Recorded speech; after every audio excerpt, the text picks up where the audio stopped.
This is Hannibal from thehannibaltv.com with a daily wrestling news update for you. Smackdown last night has got another 0.5 rating. That seems to be their usual rating in recent months, which is about half of the 1 rating Fox was expecting out of them. I was listening to Dave Meltzer's take on Triple H on the Wrestling Observer Radio today, and I'll have to agree with a lot of the points that he brought up. And as I've said, I don't always agree with Meltzer, but he brought up some interesting points about the 50-year-old Triple H, who is the senior producer of NXT. Meltzer basically said that people that think that when Vince passes away or gives up the reins of WWE to Triple H, that Triple H is going to be the savior of the company.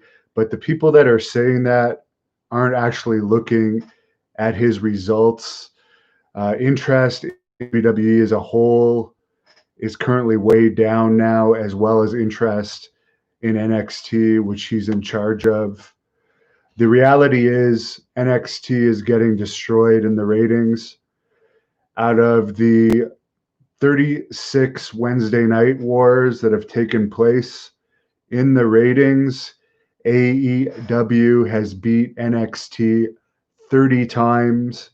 NXT has only beat AEW 5 times. And I believe in 2020, NXT only beat AEW once. Then, of course, they had one draw with the tied rating.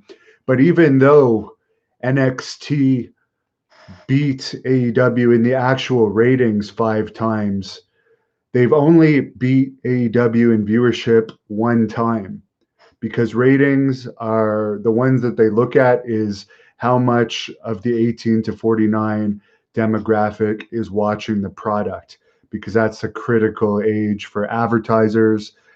That's the basis of TV deals. But viewership is a different thing. So there's been some times where NXT has beaten AEW in the ratings, but they haven't beaten them in viewership. NXT's average viewer right now is 58 years old. So the average viewer of NXT is almost 60 years old. The ratings are usually in the 0.1s lately. There's no future. Young people aren't finding NXT cool. They're not finding wrestling in general cool. That's why we see year after year ratings are going down. There's the hardcore people that like wrestling that are going to watch no matter what. But there's not that many new fans being made. And then if you look at the ratings before the pandemic, they were going down before the pandemic happened. The pandemic may have accelerated the drops in ratings in all shows. However, they were already on a decline, so you can't blame it all on the pandemic for both AEW and NXT and Raw and SmackDown. The other thing that Meltzer brought up that is a very valid point is NXT hasn't produced a single superstar. The last superstars were really produced by Ohio Valley Wrestling, which Danny Davis ran with Jim Cornette. They produced Batista, Randy Orton, John Cena, and Brock Lesnar. Those are 4 pretty big stars. Roman Reigns, he hasn't been as big as Orton, Lesnar, or Cena, or Batista. But Reigns came from FCW, not NXT. So Florida Championship Wrestling was actually run by Steve Kern under John Laurinaitis' regime. So they're really not making wrestling cool for young kids, and it's unlikely that when Vince McMahon dies or gives up the reins to Triple H, that suddenly business is going to be through the roof. Because if Triple H was that good, NXT wouldn't be getting in the 0.1s and often the low 0.1s. In other news, Edge, they're doing a show where the feature of the show is supposedly Edge versus Randy Orton, is going to be the greatest match ever. They're building it as the greatest match ever, even though it's being filmed in an empty warehouse with developmental wrestlers watching the match, cheering as they're told. And if there's a mistake in the match, they can cut it and redo it, as we've seen them do and heard about them do with other matches since they've been recording in front of no live fans. But obviously, the pressure is mounting before this airs for Edge, because he's made a statement saying that the greatest match ever is all subjective and he can't worry about it, but he'll always walk away proud, knowing that he's given all that he's got in the ring. And, quote, he said, "I'll walk away proud knowing I got nothing left in the ring and I went in there to tell a story," something along those lines. Okay? But basically, he's building this match up, saying that calling it the greatest match ever is subjective, and he's going in there to tell a story. We keep hearing people like Drew McDonald, all these goofs, saying they like to tell stories. Oh, I want to tell a story with AJ Styles. I want to tell a story with The Undertaker, to quote Drew McDonald. Whatever happened to building matches up like it's a fight? This is one of the reasons why ratings are low and interests are low. Let's tell stories. Oh, it's so much fucking fun telling stories. That really makes people want to watch people telling stories. I want to watch an altercation, something that makes me suspend my disbelief, think that it might be real, makes me buy into the match, or at least temporarily buy into the match. But even before the match, if you're going in there saying, go in there and I'm going to tell a story, I mean, that, no wonder Edge has not boosted ratings at all. Edge's return has actually been a flop, and I like Edge personally, but his return has been a flop. In the UFC news, Dana White has explained why Fight Island is turning out to be nothing like it was originally discussed. As I've already reported, it's taking place on Yas Island in Abu Dhabi, which is like a holiday island. They have racing events there. They've had UFC events there in the past. It's not like a deserted island that UFC bought, and they're not having the octagon on the beach and so forth. But Dana White has responded to people saying, what the hell happened with this Fight Island? That he's saying you couldn't put proper lighting on the beach. You could try it, but he didn't think it would turn out well. He's afraid that wind, rain, and other elements could come into play. He likes the comfort and safety of having shows in arenas. He wants to pull off the perfect show. He says putting a fight show on a Fight Island is pretty tough, and he thinks it would look like, quote, shit on TV. So I'll disagree with him. The ratings for UFC haven't been too good, other than when they very first came back. I think more people would tune in to watch Fight Island if it was actually on the beach. Whether it's perfect for recording or not, it's much cooler than just saying, oh, we're on Fight Island. It's really not a deserted island. It's really part of Abu Dhabi, just an island that people vacation on, and it's full of hotels, and they do NASCAR events there and everything. So I do feel like he worked everyone with this whole Fight Island concept. I'll get into some of your questions now. Someone says he doesn't blame Edge for not boosting ratings. Well, he was out for a long time. You would have think that there would have been at least one little spike for his first appearance back. Hurricane Mavericks is what's going on. Working a lot today. Pumpkins Don't Cry says Triple H's only skill is buddying up and marrying the right people. Ethan Wilkins says, one more day to the greatest match ever, referring to this Edge versus Orton warehouse match pre-tape that was already taped.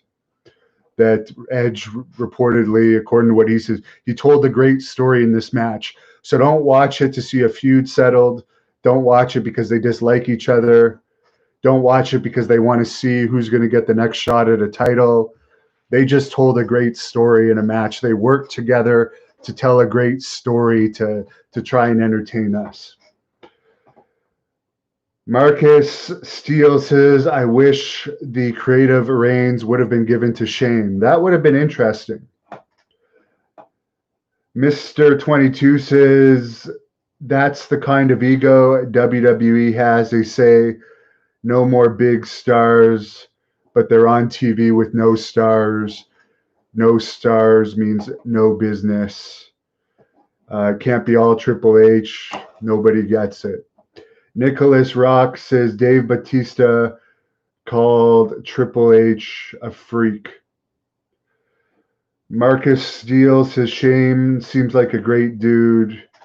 Don't know why he's been pushed out so out of the equation. Well, I did see how much his salary was for last year, and I believe he made close to $2 million from WWE last year. So it's not like he's doesn't have much WWE like pull. He works behind the scenes and in front of the camera. He makes millions with them. So he probably has more pull than people know. But I do agree. Who knows? We've seen Stephanie's had the book, Triple H, now Bruce Pritchard, who is fairly old at this point. Shane's younger than Bruce by quite a bit. It'd be interesting to see. Jody Smith says nobody watches TV anymore. Well, that might be true, but the truth is that WWE is being basically funded right now. Their main source of income is from their TV deals with Fox and USA and their international TV deals. They also have that Saudi Arabia deal, but their main source, the hundreds of millions of dollars that WWE gets, is from TV revenue. So if when their contract is up, and I think 3.5, 4 years, they're not producing ratings, if they're still getting far below the ones, and who knows, they could actually be canceled. They might not make it to the full 5 years. You never know. It depends how bad it gets. But they certainly won't be renewed for hundreds of millions of dollars a year if the ratings don't produce, no matter how many people are watching on streaming. And by the way, their network subscriptions have been down. Will Markley says it took NXT to have a main roster tease show up and beat AEW those 5 times, whether it was Becky or Charlotte at the time. I agree that one of the reasons NXT beat AEW in the ratings those few times was because they brought in main roster stars. Why not do it all the time? They should actually just blend all 3 brands at this point. It's embarrassing. They've lost 30 times. They always mix the brands anyways, so you might as well just call it all one brand. Buster Free Jones says, make wrestling cool again.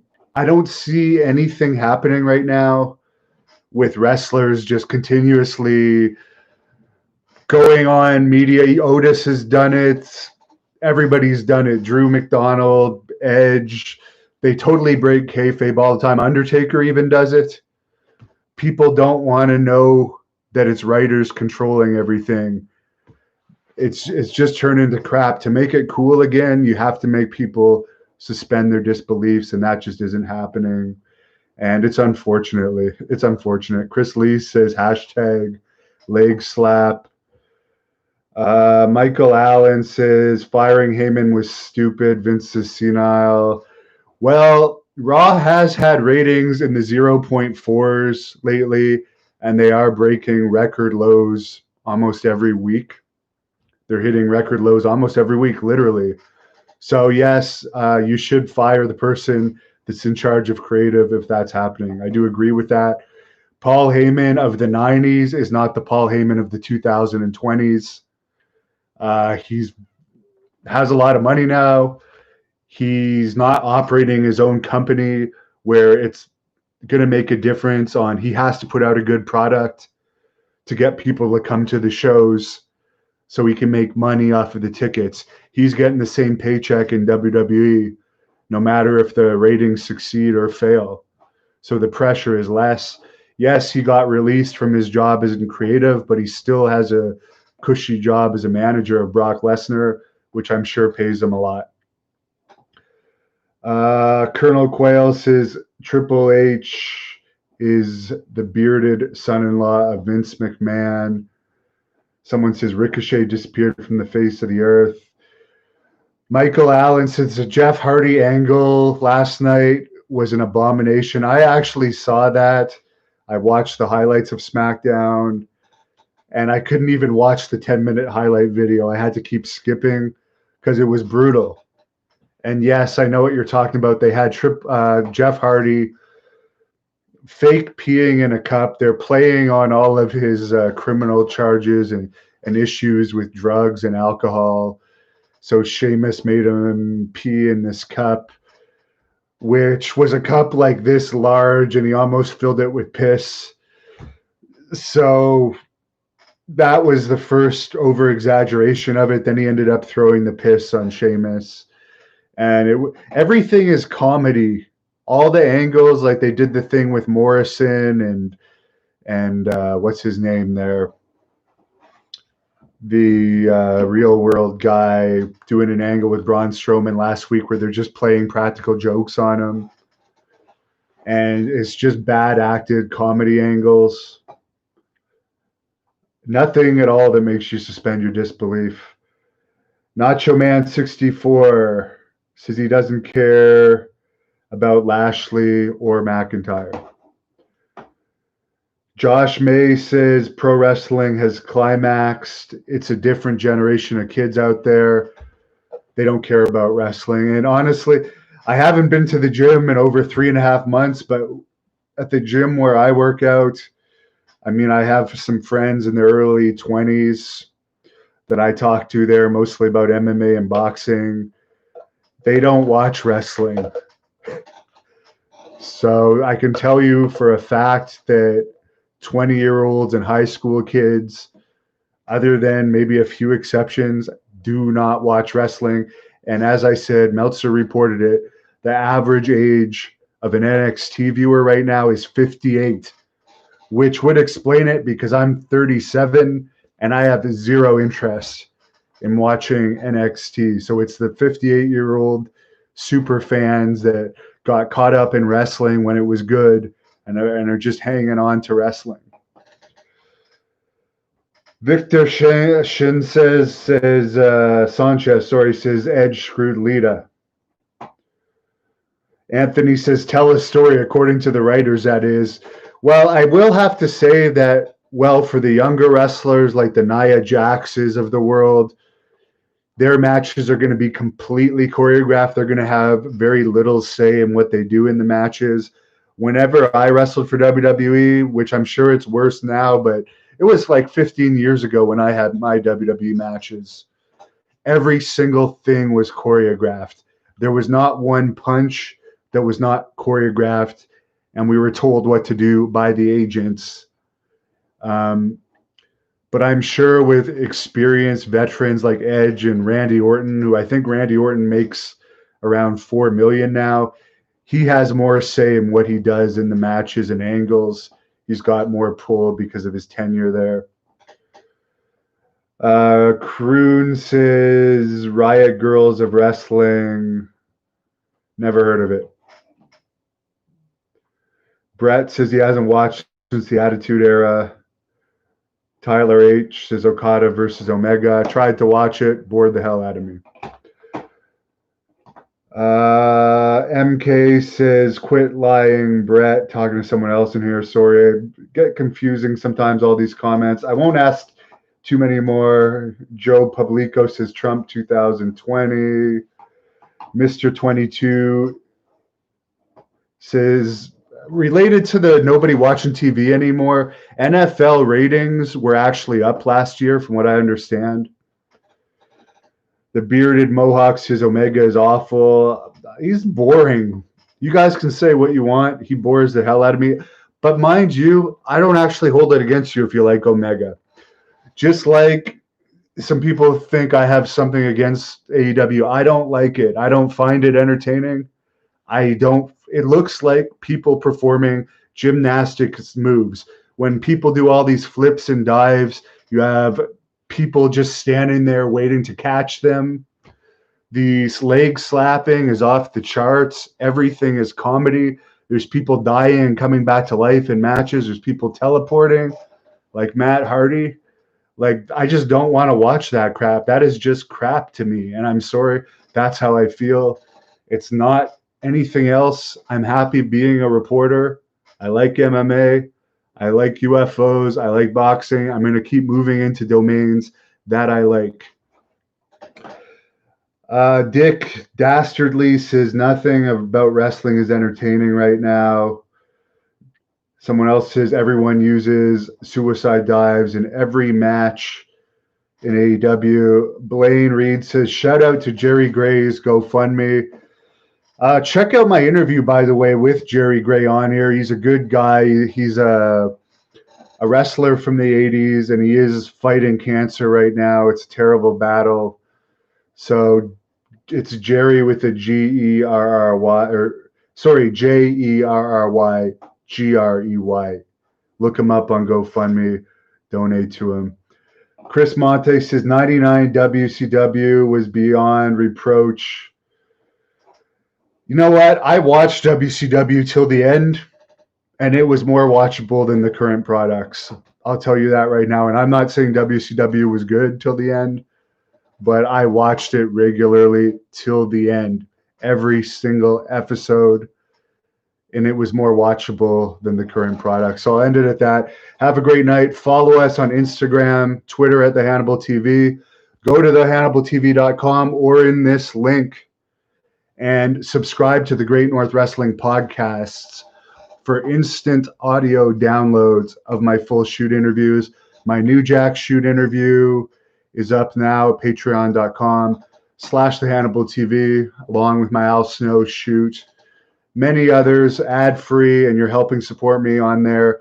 I'm working on a bunch of interviews for next week. Jimmy Corderas is going to be the first one that I do. Goldilocks from TNA, she works for Vince Russo. She's also going to do an interview with me. Sunny from Glow is going to do an interview with me tomorrow. And I'm working on other stuff. The border affects me a bit. Hopefully they get this open sooner than later. But Canada, especially where I live, is very much still locked down. So I don't see the border. I don't see that I'll be able to go to the U.S. anytime before August.